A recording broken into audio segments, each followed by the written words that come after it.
हमारा शरीर हमारे मन का ही विस्तार होता है। और मन मन क्या है? मन विचारों का संग्रह है। जैसे विचार हमारे मन में उठते हैं, हमारा शरीर उन विचारों के अनुरूप ही प्रतिक्रिया करता है। उदाहरण के लिए, जब किसी मनुष्य को गुस्से के विचार आते हैं तो उसके चेहरे के हाव भाव सख्त हो जाते हैं, आंखें बड़ी बड़ी और लाल हो जाती हैं। उसी प्रकार जब कोई इंसान प्रेम के विचारों में डूबा रहता है तो उसके चेहरे पर एक मधुर मुस्कान, चाल ढाल में एक अलग ही मदहोशी होती है। इसीलिए आध्यात्मिक जगत में माना गया है कि शरीर हमारे मन के विचारों के अधीन होता है। एक अभिनेता मन में उठ रहे विचारों को नियंत्रित करके परिस्थिति के अनुसार ही अभिनय करता है। लेकिन बड़ा सवाल ये है कि क्या मन के विचारों के द्वारा शरीर के रोग दूर किए जा सकते हैं?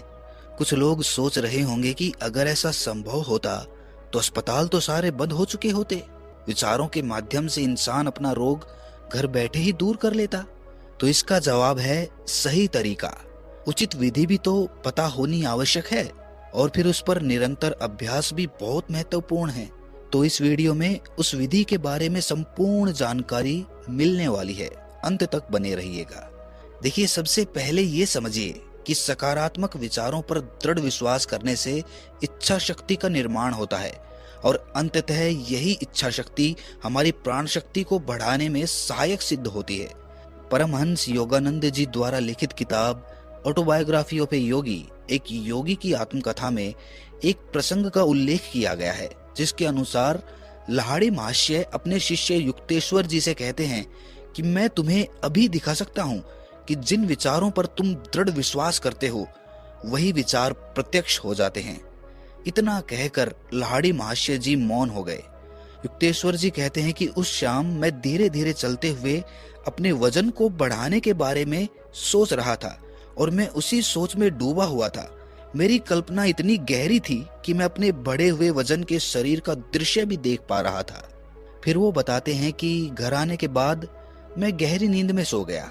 बीमारी की चिंता और तनाव बिल्कुल गायब हो चुके थे। जब अगले दिन मेरी माँ ने मुझे देखा तो घबराकर मुझसे पूछा कि बेटा, तुम्हारे शरीर में सूजन क्यों आई है? युक्तेश्वर जी कहते हैं कि मुझे कोई सूजन नहीं आई थी। माँ को अपनी आंखों पर विश्वास नहीं हो रहा था कि उसके बेटे का शरीर वैसे ही बलशाली हो गया है जैसा बीमारी से पहले था। युक्तेश्वर जी बताते हैं कि कुछ ही दिनों में मेरा वजन 22 किलो बढ़ गया था। मिलने वालों को विश्वास ही नहीं होता था कि कुछ ऐसा भी संभव हो सकता है। परमहंस योगानंद जी अपनी किताब में बताते हैं कि 2 हफ्तों के अंदर मनचाही शारीरिक शक्ति मैंने इस प्रयोग से अर्जित कर ली थी, और मेरी अपच की बीमारी भी ठीक हो गई थी। इससे पहले अपच का रोग दूर करने के लिए मैं कई चिकित्सक और वैद्यों के पास गया, लेकिन मैंने कभी इस बात पर विश्वास ही नहीं किया कि मैं पूरी तरह से ठीक हो चुका हूँ। इसीलिए मैं कभी ठीक हो भी नहीं पाया। पर उस दिन मुझे समझ में आ गया था कि खुद पर विश्वास होना ही सबसे बड़ी दवा होती है। अब तो वैज्ञानिक भी मानने लगे हैं कि विचारों की अपनी तरंग होती है, और तरंगों में ऊर्जा होती है। शक्तिशाली विचारों से वो तरंगे निकलती हैं जो सकारात्मक ऊर्जा को जन्म देती हैं। इसीलिए ये समझना बहुत आवश्यक है कि शक्तिशाली विचारों को पैदा कैसे करें। देखिए, हर परिस्थिति को देखने के 2 पहलू होते हैं। उदाहरण के लिए इसे ऐसे समझिए कि एक बीमार इंसान सोचता है कि उसका नसीब कितना बेकार है, और वो अपनी बीमारी को लेकर हर समय खुद को कोसता रहता है। इसीलिए उसके विचार बहुत दुर्बल और हीन होते चले जाते हैं, और कुछ दिन बाद चिड़चिड़ापन उसका स्वभाव हो जाता है। वहीं पर एक दूसरा इंसान इस प्रकार सोचता है कि क्या हुआ, मैं बीमार हूँ, दुनिया में अधिकतर लोग बीमार ही तो हैं, और उनके मुकाबले तो मेरी बीमारी कुछ भी नहीं है। थोड़ी सी हिम्मत और ये बीमारी जड़ से खत्म हो जाएगी। ये है शक्तिशाली विचार। ऐसा इंसान हर परिस्थिति में खुद से संतुष्ट रहता है, और बीमार होते हुए भी वो चैन की नींद सो पाता है। हर परिस्थिति में अच्छाई ढूंढने का प्रयास करने से शक्तिशाली विचारों का जन्म होता है, और इन्हीं विचारों से इच्छा शक्ति का निर्माण होता है, और इच्छा शक्ति का प्रयोग करके मनचाही वस्तु को अपनी ओर आकर्षित कर सकते हैं, चाहे फिर वो अच्छा शरीर हो या फिर धन दौलत। इसी नियम को इंग्लिश में लॉ ऑफ अट्रैक्शन भी कहा जाता है।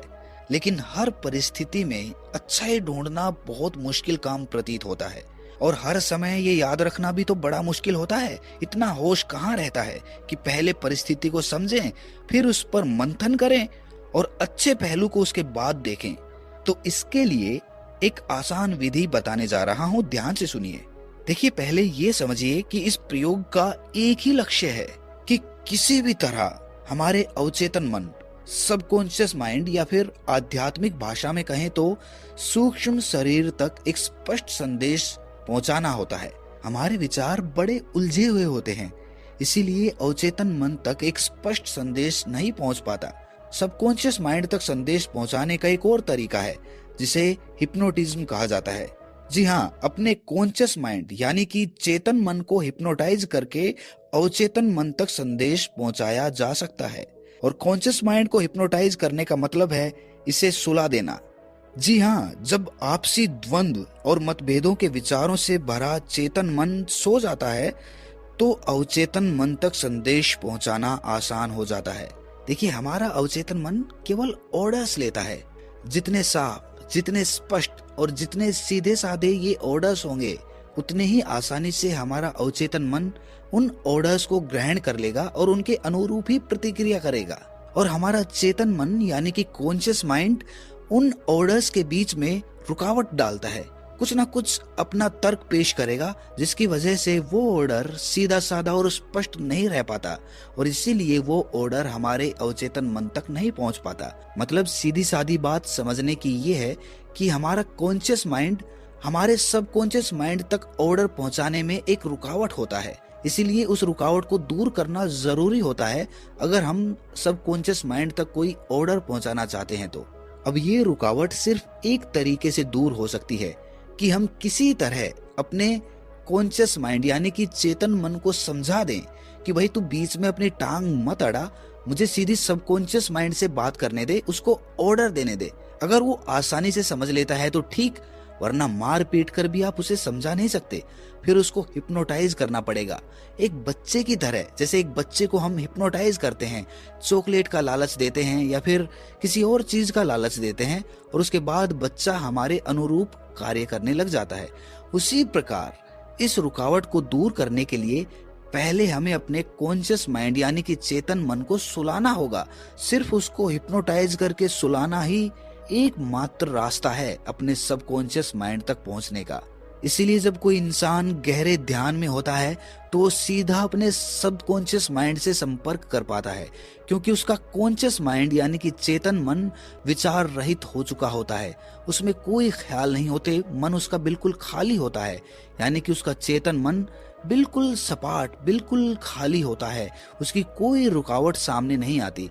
और उसी समय जब आदमी गहरे ध्यान में होता है तो वो अपने सबकॉन्शियस माइंड से सीधी बात कर सकता है, उसको कोई भी ऑर्डर दे सकता है जिसका अनुसरण उसका सबकॉन्शियस माइंड करता है। और ये भी समझ लीजिए कि सबकॉन्शियस माइंड की ताकत कॉन्शियस माइंड के मुकाबले 5 गुना होती है। अगर आपका चेतन मन एक हाथी की ताकत रखता है तो आपका अवचेतन मन 5 हाथियों की ताकत रखता है। जो काम हमें खुद के लिए असंभव प्रतीत होते हैं, हमारा सबकॉन्शियस माइंड उन्हें बड़ी आसानी से कर सकता है। अवचेतन मन तक एक स्पष्ट संदेश पहुंचाने के लिए एक आसान सी विधि बताता हूँ, ध्यान से सुनना। रात को सोने के समय बिस्तर पर लेटे लेटे एक मंत्र दोहराओ कि मेरा शरीर पूरी तरह निरोगी है, और इस मंत्र को बार बार दोहराते हुए ही सो जाओ। बैकग्राउंड में कोई शांत ध्वनि का म्यूजिक लगा सकते हो जिससे चेतन मन शांत हो जाए और वो सो जाए। ऐसा करने से आपका अवचेतन मन उस कार्य को करने के लिए लग जाएगा जिसका आप संदेश भेज रहे हैं। मात्र 21 दिन के अंदर आप पूरी तरह से बदल जाएंगे, क्योंकि अब आपका अवचेतन मन यानी कि सबकॉन्शियस माइंड दिन और रात पूरी ताकत के साथ काम कर रहा है।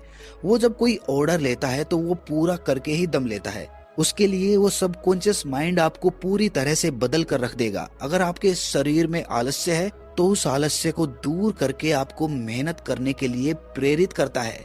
अगर आप बीमार हैं तो आपके शरीर को स्वस्थ करने के लिए तत्पर हो जाएगा और अपनी पूरी ताकत के साथ आपके शरीर के रोग दूर करने के लिए पूरी मेहनत करने लग जाएगा। और यही वो तरीका है जो बिना कोई दवाई खाए हमारे शरीर के सारे रोग दूर कर सकता है। मुश्किल से मुश्किल बीमारी को ठीक कर सकता है, जो बड़े से बड़ा डॉक्टर भी ठीक नहीं कर पाया। लेकिन इस पर पूर्ण विश्वास, पूरी श्रद्धा होना बहुत आवश्यक है, क्योंकि ये पूरा मन का खेल है। मन के द्वारा ही आप अपनी बीमारी को ठीक कर रहे हैं। इसीलिए मन को काबू करने के लिए आपको अपने विचारों पर, आपको अपने मंत्र पर पूरा विश्वास करना होगा और पूरे विश्वास के साथ उस मंत्र का बार बार अपने मन के अंदर उच्चारण करना होगा। आखिर में बस यही कहना चाहता हूँ कि स्वस्थ रहें, निरोगी रहें और ऐसी ही वीडियोस देखने के लिए इस चैनल को सब्सक्राइब करके नोटिफिकेशन बेल को जरूर प्रेस कर दें। तो मिलते हैं अगली किसी इंफॉर्मेटिव वीडियो में, तब तक के लिए अपना ख्याल